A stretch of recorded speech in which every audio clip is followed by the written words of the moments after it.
Namaskar, Jai Hind, Jai Bharat. I have with me Professor Dipankar Sengupta from the University of Jammu. I am sure all of you guys know about him as well.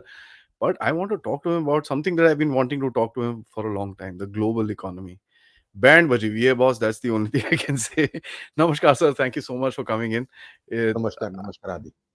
I'm sure you're going to help us educate ourselves about what is happening in the global economy. I want to start from one place, sir, and then kind of let's take the swirl around the world after that, and that Hmm, will be better. Let's start in Japan, sir, because Japan hmm, seems to be in a crisis mode, literally one after the other. It's like Pakistan. hmm. What's happening with the Japanese banks, sir? I mean, they've been dealing with the dollar crisis. They've been dealing with their own currency going down. Their indices seem to be going down to the dump, and there's a huge global impact coming in. What does that mean, sir? Look, I mean, the Japanese economy has been in the doldrums for quite some time. Right now, such is the state that if they see 1 or 2% growth, they think that they've come out of a crisis. So I would say Japan, in a sense, has been in. I won't can't call it recession. Recession or depression, in a sense, is a contraction of the economy. But the fact is, Japan has been in trouble for a long, long period of time. Okay, so I would say about 20 to 25 years, it has seen either slow or intermittent growth. Let's face this. Why has that happened? It has happened because the Japanese economy used to carbon copy the American economy, take American technologies, make them better, and make better products. And as long as they were behind the United States in consumer automobile engineering and thing, it worked because you were catching up. The technology was with them. You basically took this technology. Sometimes you took analog technology, you digitized it, made it better, made it foolproof, and as a result of which people bought your goods, and it worked till say about the early to mid 90s. Okay, now what has happened is that particular scope, in a sense, is over. Now that is over. You have high wages, so you can't compete any longer on the basis of costs. And those industries, to where you dominated, is slowly but surely being taken over by the Koreans and the Chinese. Okay, Hmm. who have far lower labor costs. Okay, so what has the Japanese tried to do? From time to time, they've tried to inflate the economy.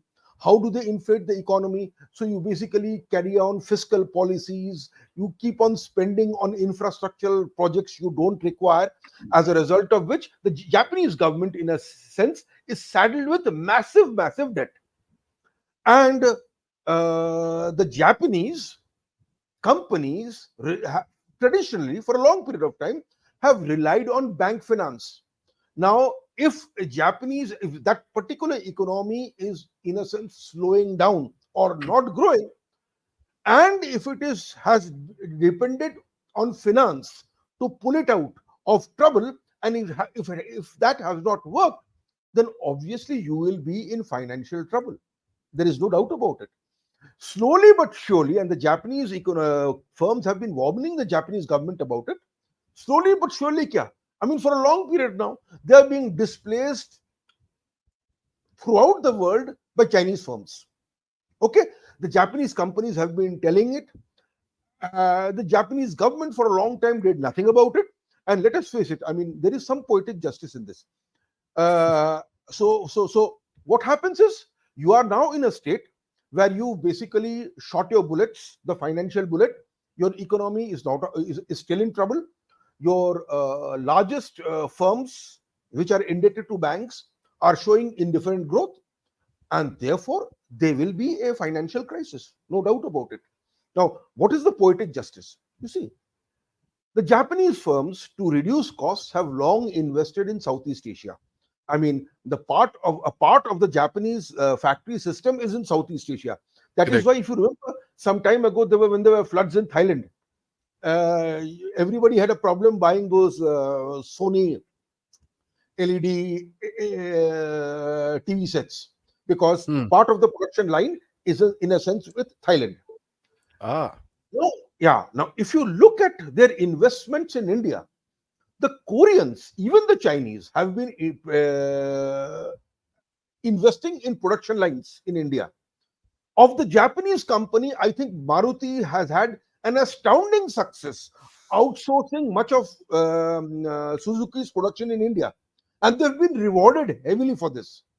I The reticence of Japanese firms to take advantage of low Indian labor costs, engineering talent that exists, is something that bewilders me. It is self defeating. What they have seen is slow and sure takeover, progressive takeover of the Chinese behemoths who compete on the basis of cost and have completely displaced the Japanese from quite a few markets. And yet they have not invested in India. This is something I find bewildering. You know, Japanese firms have a tendency, to disparage India vis-a-vis the Chinese. Okay, keep on doing so. Keep on doing so. You invest in China, they'll take your technology, copy it, which they have, and they're exporting to the rest of the world. That wouldn't have happened in India. You did not do it, and now let's see what happens. Now, the thing is, slowly but surely, that reticence among, say, Taiwanese firms may be going. But the Hmm. Japanese firms, in a sense, have not yet started to, do the needful. That is, invest in India. Hmm. Well, that's a very interesting thing that you're actually pivoting the the Japanese economy towards their bad decisions of banking on not unstable countries, if I may. Uh, See, the fact is, remains, you see, Southeast Asia is no longer a low wage economy. Okay. India is a low wage economy. So I would have expected further investments. You don't That makes withdraw sense. from Southeast Asia completely. Your further investments should have been in a country like India. See, low wages as well as engineering skills to handle these particular products. This is a no-brainer. This is a That makes no-brainer. sense. Yeah, yeah, yeah. That's a no-brainer. They haven't done it. That makes sense. So let's move a little westward towards China. China is I mean, to me, I don't know what's happening with China. It's every day there is bad news. Every day there is bad news about China. Their overconsumption, okay, overproduction, overcapacity, under Hmm. consumption. You sent Yeah. an article as well to me as well, Yes. talking about the same thing, and we discussed this, as a matter of fact, on the podcast when we did Absolutely. a specific show on the Chinese economy. Absolutely. What's up there, sir? How long do you Look, think this cycle will last, this cycle can last for hell of a long time. I mean, sir? after all, it is a huge economy, massive foreign exchange reserves. Hmm. So financially, they can sustain it for quite some time. And the West seems to be still eager To work with to China. be a punching bag for the Chinese export thrust. The Chinese have taken off the spigot of their exporting machine.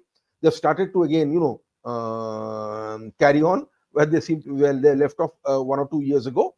The West is content basically getting hammered. Some Hmm. countries now have basically spoken up against this. I think if a Trump administration comes to power, things may get more difficult for China than it currently is. Although it will depend on the Western major companies to do some Kick rethinking them in the about back. this. Hmm. Yeah, look, let's face this. When it comes to China, the German firms are far too invested in China, you know, to make a dramatic shift. This is not true for the French firms. It is not true for American firms as well, unless you happen to be Walmart and you're sourcing most of the stuff from China. Okay. The diversification of your product lines that we thought would have happened after so many COVID. security incidents and COVID and so on and so forth, Hmm. it doesn't seem to have happened. No. There has been, in a sense, some diversification to Hmm. Bangladesh and Vietnam, but that is, in a sense, the lower end of the technological ladder. Your electronic goods and textiles fall into these particular people. Now, India also has some problems. For example, if you look at the apparel market, the bulk of the apparel consumption is your artificial fabrics, not natural fabrics. Now, Polyester we and have this and that. polyester, etc. And to protect our domestic sector, we still have these high tariff walls when it comes to import of fabric. You see, if you import fabric, it's a foreign exchange outgo. But if you add value to it and send it to the rest of the world, then it's a net gain. Now, one thing could have been done is to basically relocate much of these apparel factories in so-called special economic zones or export zones, etc., whereby they could have taken advantage of this. We don't seem to have done that. We don't seem to have done that. And in any case, the manner in which we give our subsidies is so complicated that a lot of apparel manufacturer also don't want to take that particular risk. That place myself in a so-called SEZ, and it turns out that the import rebate I should have received because I'm exporting doesn't come through. So there is a lot of distrust between the apparel manufacturers and the government. You see, for example, if you ask any medium-sized firm about GST input credit, there'll be a lot of complaints. Okay, so I'm not surprised that has not happened. But be that as it may, the relocation decision, of course, is made much easier when somebody who controls market or shelf space in the West comes to a domestic manufacturer and says, can you supply us? If he is assured of a particular market, then I will take that particular risk. But if he is not assured of that market, which is not happening because Western majors who control shelf space are not yet doing that exercise of diversing their import basket. Okay, as long as that does not happen, it's a problem. And you see, the other problem is the following: you are importing from China. Does China import from you? And the answer is practically no. India, in a sense, has a chronic trade deficit. Of course, much of that trade deficit is with China. But the fact is, if India were to buy, Europe and America were to buy from India, India would be able and willing to buy from Europe and America as well. And let us face it, there are a host of things, including defense equipment, which we would be willing and able to buy from these two continents. Now, this is something, look, Indian government has to be more proactive. But one would have thought that the American government and the European government would have been also proactive on this. For some reason, we haven't seen that proactivity. We haven't seen that proactivity. And it's not just India who is the loser. I think these two economies, the EU and NAFTA, they have also lost in this regard. Because the Chinese economy is very weird, sir. The IMF went to them and said, you've got $3 trillion as your foreign exchange. Take out $1 trillion and reinvest it in your, infrastructure, in your real estate. They said, no, we won't. No, infrastructure. Look, at this point in time, they're practically exporting infrastructure. Chinese infrastructure, even 17 or 18 years ago when I was there, was out of this world. Okay. To invest in infrastructure, I think, is not wise. No, they're real estate sector, sir, which is kind of sinking. See, the real estate sector is sinking because the stock of housing units unsold, okay, for China is still very, very high. So to get into the real estate is basically to replicate the kind of financial boom with Japan did in the 90s, that artificial housing boom that led to problems. So they are wise on this. You see, again, there is a problem. The IMF, in a sense, has given them wrong advice. The advice that they should be given is, you have to do something to increase purchasing power of your people. Now, I told you before, even while Japan was growing, it was exporting, it was also increasing the purchasing power of its people through tax breaks, transfers, the income doubling plans that they have. This income doubling plans is not your GDP doubling plan. It's basically giving the ability to your workers, to your populace to buy goods. Correct. Okay. Now the question is, so your domestic consumption is not as high as it should be. That is China's. What are you doing about it? Now, the Nothing. answer is not to invest in real estate or to invest in infrastructure that they have. One investment they must do, given the kind of environmental damage that they have done and the scarcity of water resources, is yes, certain green infrastructure or green projects must be taken, water conservation and all that. And the Chinese are doing it. There are several stories in this regard when it comes to Chinese water conservation efforts, fighting back the Gobi Desert. They are commendable. I believe that they have to be done on a larger scale. Okay, people often forget that if you look at arable land, India, with one third the size, China's size area wise, has more arable land than China. China. Okay, Hmm. yeah, but it's just that the productivity of the Chinese agriculture is such that their production is considerably higher than ours. But that is one area I think China has to do more. Okay, when it comes to pollution control, when it comes to green gas emission, it is possible that the Chinese could do more. Okay, so there are areas where the Chinese have to do more. But real estate and infrastructure are certainly not the areas where China should go into. If they do, they land in trouble. But income doubling plans, transferring monies, transferring incomes to the poorest is something that they should do. And one of the reasons that they have a housing, glut of housing is the following.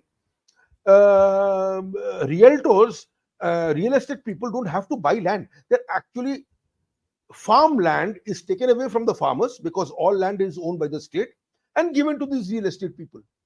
So people are dispossessed without adequate compensation, and you give rich people land to make. So in a sense, it's a reverse transfer of income. Person who was stealing that particular land and earning something is suddenly dispossessed. And we Hmm. can't complain because all land belongs to the Chinese state.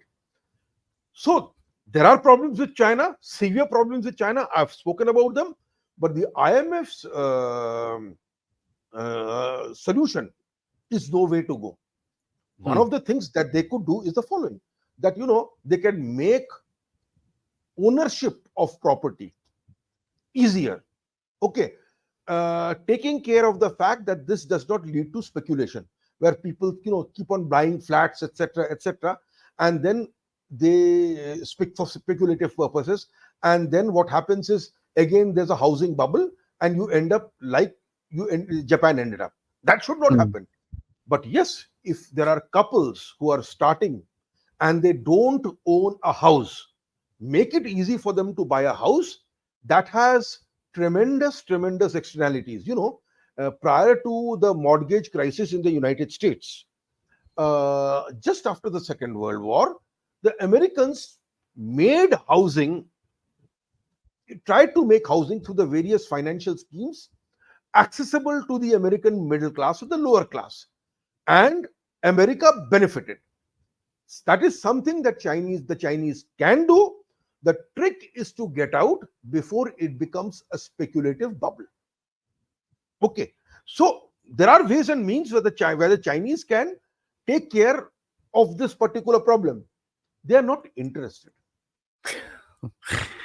Wonder why, sir. It's really a wonder. I mean, It's a wonder. and has China crossed the point of no return, sir? No, I don't believe that China has crossed the point of no return. I Hmm. mean, this is an eminently remediable situation. China's infrastructure is intact, its factories are intact, it is sitting on a massive nest egg of trillions of dollars of foreign exchange. There is, see, the question is its structure of its demand. That's the problem. It has to address that particular structure. Number one. Number two, increasingly, of every two persons who exit the Chinese workforce, father and mother retiring, one person will enter. Okay. So there will be, after some time, a increasingly large pension bill and a smaller number of workforce to cater for that particular bill. But the question is, if you have capital saving technologies, you can replace labor with capital, and the Chinese can do it. When it comes to automation, scale, etc., you can't beat them. They're pretty good at it. Hmm. So the glut of savings or over investment, in a sense, will come to an end, because you'll be forced to foot a larger pension bill. You will be forced to support a increasingly larger pool of retirees. Okay, Correct. so there will be a source of demand, but that is not the direction you want to go into. But is it remediable? It is eminently remediable. Look, this Hmm. is not Pakistan. This is not Pakistan. Okay, this is the People's Republic of China. Hmm. Uh, it has everything. The question is, it does not have the right kind of incentives to ensure that its production is met by adequate demand. So far, they've relied on export to overcome this particular problem. That worked when it was a relatively small economy compared to the rest of the world. It cannot work now. And I don't, I mean, in my opinion, I don't see the consumption levels going up because, I mean, the population is dropping, the demographics are not with them. There's a whole lot which is gonna go wrong in Hmm, China going hmm, forward. So that's hmm. something that we must consider, sir. We must consider that. You see, the question Hmm. is the following: we heard that they were relaxing the one family, one child norm, Nothing happened. but nothing happened. Okay, and now, for the life of me, I can't figure out why. Sir, You know, that is basically, see, I'll tell you what. I mean, I do a lot of China watching. If I may throw a little Mirchi into it. sure.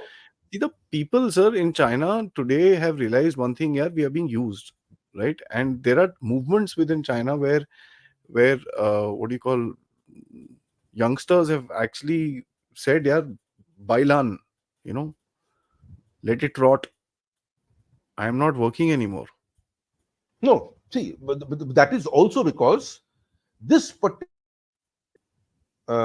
Xi Jinping's regime is amazingly repressive, which is Yeah. not to say that Hu Jintao and the No, no, previous no. I mean, people were mm, Democrats. Okay, but there was criticism. yeah. There was criticism, and I remember going to China in 2005, where you had NGOs who would criticize the government.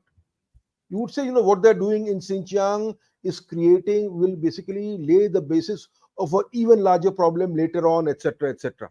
So they were very forthright. But now, my friends who are China watchers, when they go, this is whispered to them in their ears. Nobody wants to say this openly, because if they No. say it openly, there are severe consequences. Yeah, you will No, lose everything you have, sir. you I have, mean, and let us face this. I remember during the previous leader Hu Jintao's reign, no, who was the previous leader of China, the one who died recently? Uh, Li Keqiang, Hu no, Li Keqiang was the Jintao, prime minister. Hu Jintao was the president, and हाँ उससे पहले Deng Xiaoping, not Deng Xiaoping के बाद जो आया, the leader. Deng Xiaoping, Hu Jintao, Xi Jinping, sir. No, after Deng Xiaoping, there was this particular gentleman who could speak English also. Okay, I just, what was his embarrassing? I've forgotten his name. No problem, sir. One second. Hmm. What happened after Deng Xiaoping? Jiang Zemin. Ah. Jiang Zemin. Jiang Hmm. Zemin would, issue statements, although he was apparently retired. Hmm. And I asked something, why? He says, you could look, Hu Jintao is seen to be inefficient. Why? Hu Jintao was weak, Remember, sir. Hu Jintao you was see, pretty weak. Hmm. weak, yes, but he was also seen to be inefficient. Why Hmm. inefficient? There was this particular disease outbreak in North China, etc. And Hu Jintao had to basically step in to handle it himself. Now, if you look at how Xi Jinping has handled COVID, I mean, he's handled COVID and he's handled the other things disastrously. Okay, he is turned, he has made the rest of the world belligerent towards China. If the Russians are with him, it is thanks to American incompetence, American and European overreach on Eastern Europe. Mm. Okay, so if Hu Jintao was incompetent, Xi Jinping is over incompetent. He basically received an economy firing on full cylinders, and he has not been able to rectify any of the mistakes or put into motion any process that rectifies the mistakes of his predecessors. And by the way, the senior leaders of the Chinese Communist Party have communicated to Xi Jinping that they're not very happy about the way he's running things. Mm. Okay, this was communicated to him, and he complained that they couldn't do it. How can I do it?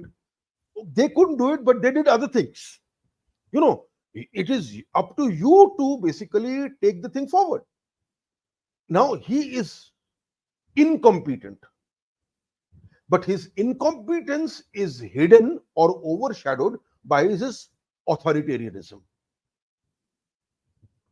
Okay, now after some time, if he keeps on being incompetent, I believe there'll be consequences. All this talk about, him taking on another 10 years term, if he even does that, he won't last the full 10 years. Hmm. Those signals are there even now, sir. Let's move forward towards Europe, sir. Let's go north a Hmm. little bit. Yeah, Europeans, Germany. I wonder today the news came. Volkswagen is shutting shop, saying, "Bhai, thank you very much. We are out." yeah. So what do you think is the the European future? Because at the end of it, it's there are only two countries in Europe whose economy really matters: Germany and France. Okay, Uh, okay. what's happening there, See, sir? for a long period of time, if you had to describe the German economy, very much export oriented, but the Mm, Germans were into, for what was for a long period of time, high technology. Okay, niche correct. markets.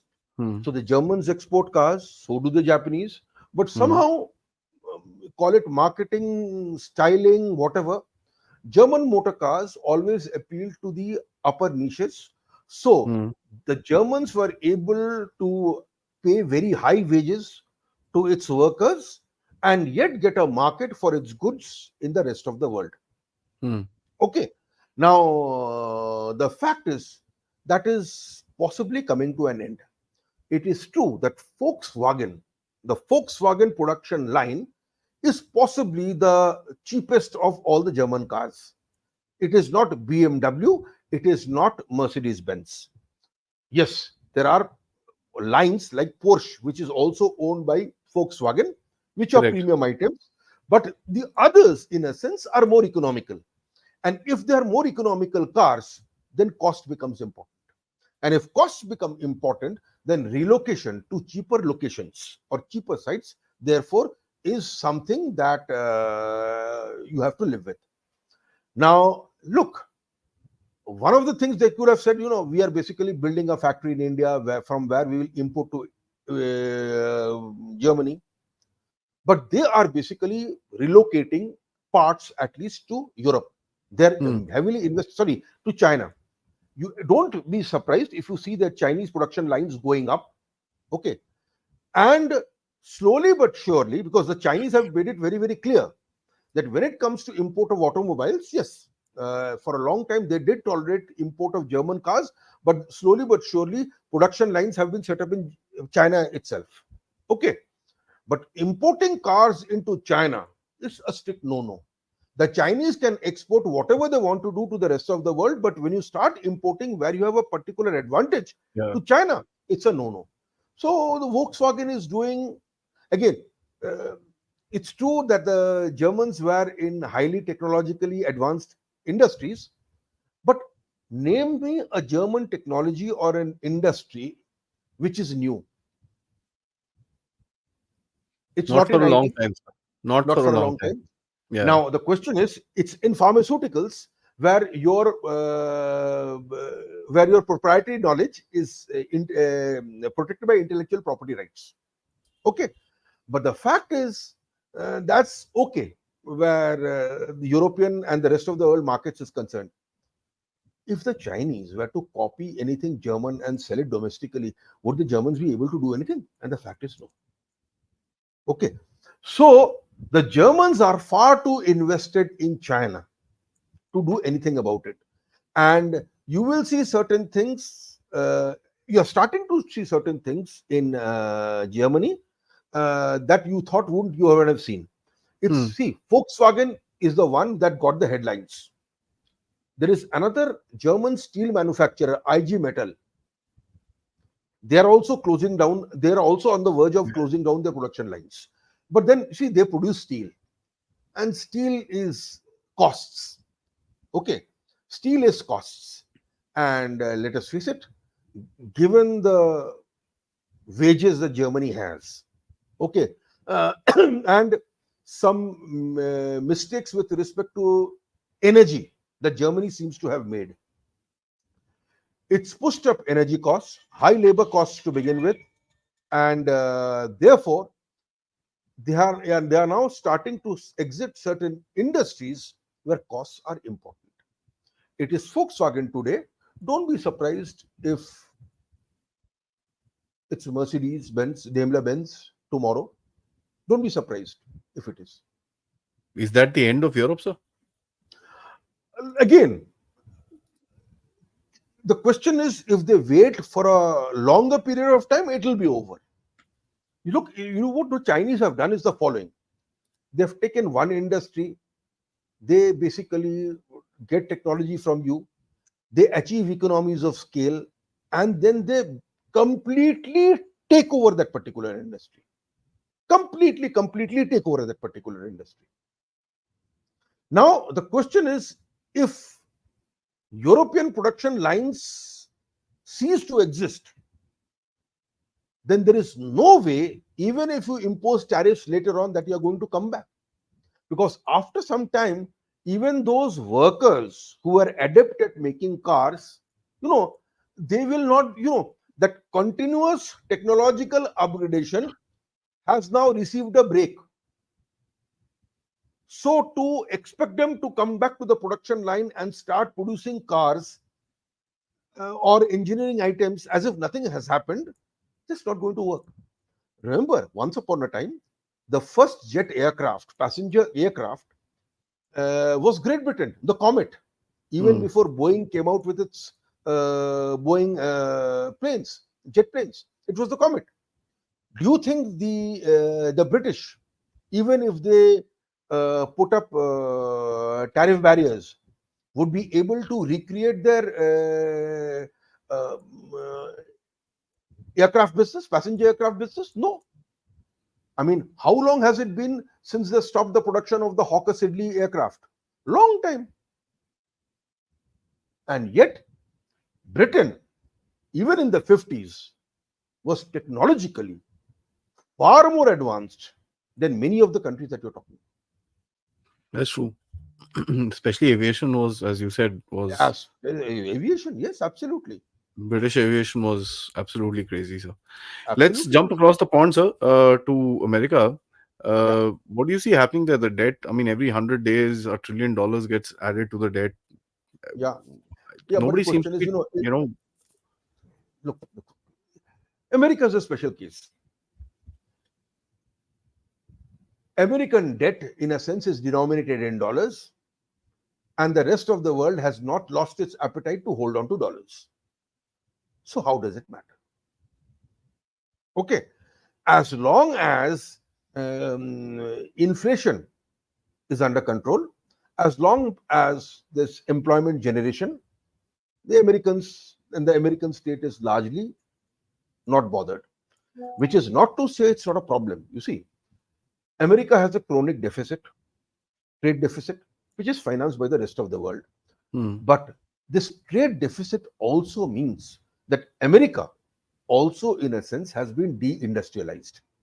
yeah, vast sections have been deindustrialized. Okay, of course, the Americans have other leverages, etc., etc., whereby, in a sense, this deindustrialization is also, in a sense, controlled. But let us face it, the Americans, see, the question is the following. You are now having a problem with Boeing. It was a duopoly. When it came to passenger jets, it was a duopoly. Airbus industry, Boeing. If you look at the number of problems that Boeing has been having with its planes, it's a serious matter of concern, not just for the Americans, but also for the rest of the world. That means effectively you have just one airline to go to. You know, previously you had Lockheed also manufacturing passenger They, aircraft. they It ran consolidated into everything. yeah, Mm. they consolidate everything because also they ran into problems with the Yeah. engines they were using for the Mm. aircraft. Now, this Mm. is something that I think is worrying for the rest of the world. Okay, and the Americans, at least when it comes to high quality engineering, seem to have lost their mojo, and it's worrying. It worries the hell out of me because slowly but surely, who will step into that gap? The Chinese, who have been spending a lot of money on this already. Now, their, I think, 90-seater passenger aircraft, in a sense, is ready. Okay. Although I would be wary of flying in a Chinese plane, but it's ready. Sooner or later, airlines will be forced to buy those particular jets because there is nobody else around. Okay. And when that happens, the Americans, in a sense, won't be able to come back. You had so many American manufacturers manufacturing passenger jets. There was consolidation, I understand that. But some of those consolidated entities slowly gave up the passenger jet business and kept on concentrating on fighter aircraft, helicopters, what have you. Okay, now that's a convenient thing to do. It's a convenient thing to do. Okay, and when you start to do convenient things, uh, you run into a problem. The Chinese, for all their faults, have never chosen convenience. They've never chosen convenience. They enter into a particular field and they try to dominate it completely. Okay, whatever you say about it, that is not convenience. Okay, that requires hard work, it requires investment, risk taking, some technology stealing, and some investment in technology. They do that. They do that. My grouse is that there is another country, which, if you give technology, it will be able to do what needs to be done, and that is India. Mm. And the fact is, the rest of the world yet has not woken up to that particular possibility. Correct. That's an important point. Yes, sir. But the future of the dollar, sir. That's a lot of people are bringing that into question nowadays. So, what do you think is going to happen there? Adi, I know you're a great fan of de-dollarization. That's No, I'm completely not fine. actually. I'm not Okay, actually. okay. Uh, the reason is, and De-dollarization, it's not yeah, because I love the dollar. Let me just explain yeah. myself. I am no fan of the dollar, sir. But I know one thing: it'll Hmm. hurt us more than anything else, and I don't want that. Uh, yeah, true, true. You see, it is true that increasingly the yuan is being used, but that is because you've put sanctions on Russia, put sanctions on Iran, etc. So much of the trade, in a sense, has been diverted towards China. You've your policies, that is your meaning the West policies, in a sense, have completely diverted the Russians towards China. And Correct. therefore, with the increase in Chinese dependence and the fact that they're cut out of SWIFT, the most convenient thing they to do is to do what the Chinese want them to do, or they're forced to do, deal with yuan as a currency. Okay, that's one part. My sense is the following: if we see a change of leadership in United States towards the end of this year, Hmm. I believe that the new administration will try to bring Russia back into the fold. I think Trump has made this very, very clear. Okay. And if you listen to guys like Vivek Ramaswamy, They've also Yeah. made this. Vivek Ramaswamy is openly, says that between China and Russia, I know who to choose. Okay, and let us face this. This this quarreling of Russia, cornering Russia, has been the result of a series of mistakes, of which 80% has been contributed by the West and 20% by Russia. Okay, I mean, you cannot justify Russia's invasion of Ukraine. It is unjustifiable. But then there is a sequence to what Russia did. Okay, and that sequence is a litany of betrayals, abuse, bad faith shown by the West when it comes to Russia. Hmm. That's just I don't understand it. I call it the American pre-obsession with Russia, and it's just stupid for all I care. Now, looking at all that, sir, what's up with India, and how do you think we should play our game? Look, the thing is the following. I think we are left to our own devices to do what needs to be done. I think where agriculture is concerned, the reorganization of agriculture, which one of the one peg was the farm bill, that's now basically gone for the toss.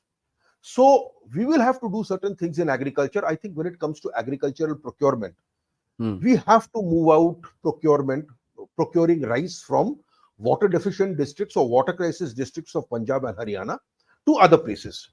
Diversification of crop, especially in those areas where Most there is critical. water deficiency, we have an oilseed problem.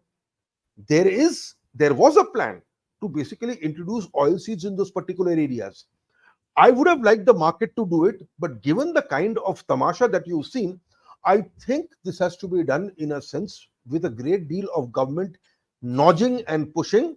And in my opinion, Mamaji, Chauhan Saab, is the best person to do it. He knows how to, he will know how to get around his way. He will be possibly able to do it. So that needs to be done. Okay.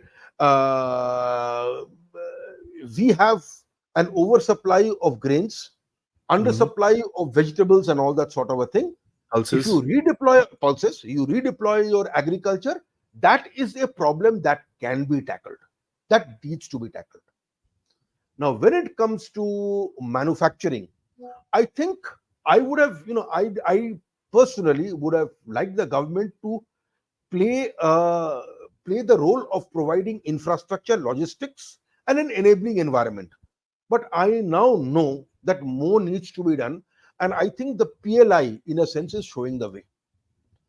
I have never been a champion of government basically setting up national champions, but the Hmm. fact is that when you basically set up semiconductor fabrication plants, one day you will have upward and downward integration, and those have influences which you cannot think, you cannot imagine right now. If you Yeah. remember, 40 years ago, Maruti basically was assembling plants in Gurgaon, Yeah. and slowly and surely ancillarization started. Look at Haryana now.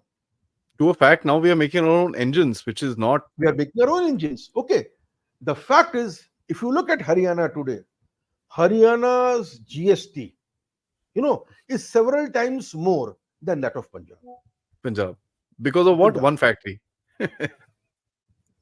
Actually, there's an IT thing also going on out there. So number of Uh, things that have, number of things have happened. I mean, okay, So let's give it one city. One one city. city, actually, Yeah. well, include Faridabad also. Hmm. Okay. So Boost Karanas. so the thing is, I think this has to be done.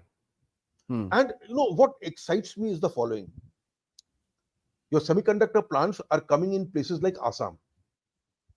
Who'd have thought? But if the Modi Tatas Saab are is in doing it, Singapore. Hmm. huh?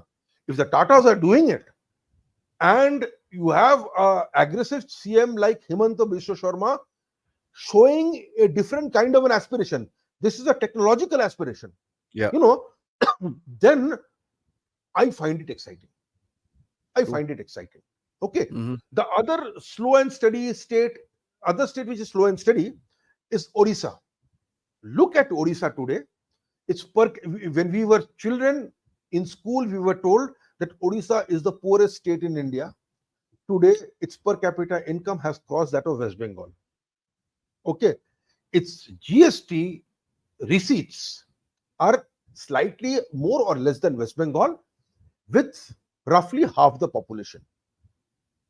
So there are, you have several states which are demonstrating, and these are unlikely states which are demonstrating what can be done.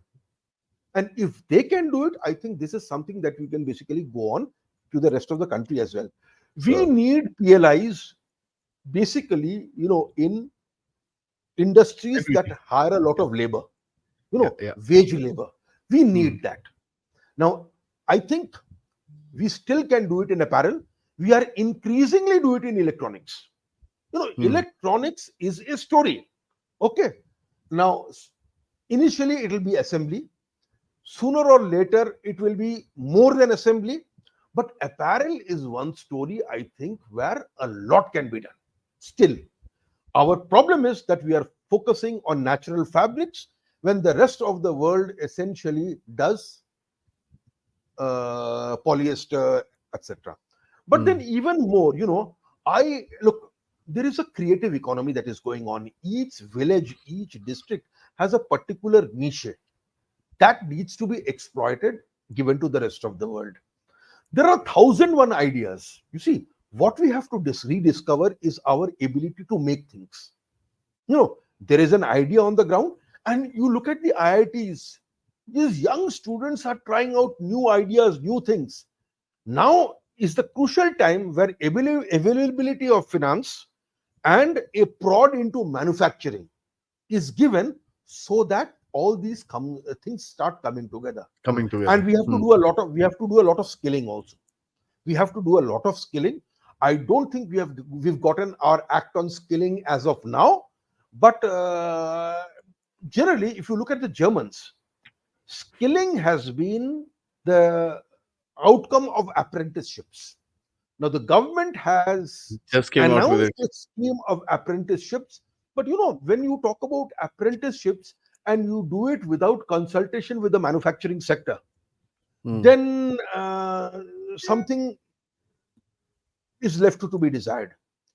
mm. It's a 5-year plan. If they involve industry, I think again, a lot can be done. They are involving industry, but if they do it in a structured manner, I think a lot can be done. I think this has been a wonderful discussion, sir. I must say, Thank you. we've gone around the world, and Yeah, well, India does look like a bright spot. There are huge bright spots. There are some few dull spots here and there as well. yeah, But I think we are going well, and Prime Minister Modi's visit to Singapore also is going to be a big, huge boost as far as semiconductors is concerned. yeah. There's a company in Singapore which is saying, "Oh, by another 3 years, we'll double our investment. Right now, we're at 50,000 crores. No problem, 100,000 crores." I was like, okay, did I read that right? 1 lakh crores? Fair enough. I mean, there was a very clear statement. They timed it before Modi Saab actually came to Singapore. But So, Adi, let's talk about the sector you are in, tourism. hmm, Okay, this is a labor intensive sector. yep, You know, per rupee of income generated by tourism, the labor employed demand is the maximum across all sectors. yep. What have we done about tourism? And this is not That, just Ministry of Tourism thing. You go to a country like Turkey, you go to a country like Egypt. hmm, Apart from the tourism thing, there is this sense of cleanliness. You can walk pride. the Yeah, streets are clean. And let's not go to Turkey and Egypt at all. Go to Sri Lanka, yaar. For God's sakes, go to Colombo. The streets are clean. Okay. And by the way, the streets are also clean in places like Indore, etc. That is the kind of civic administration we require. G. And let me tell you, those states which are able to provide it will witness a tourism boom.